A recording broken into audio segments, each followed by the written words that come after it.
Headed toward capital market daily visualization for June 30th, 2026. These are daily charts. The symbol is SPY. We're going to move the date reference bar one to the right. Going to take the daily range from yesterday, make it here. Move yesterday's closing price, to here. Going to adjust the PSR down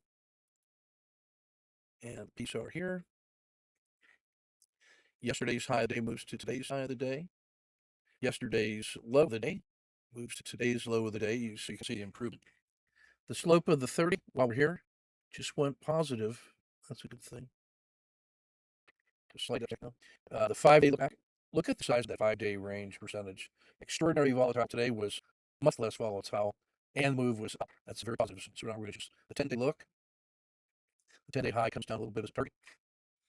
The regression line adjusts, got better.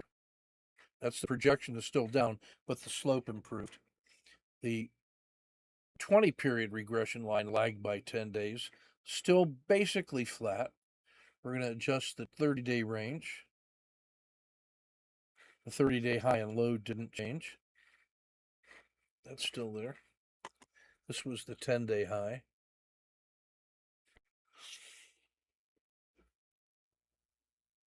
The 150-day range slides.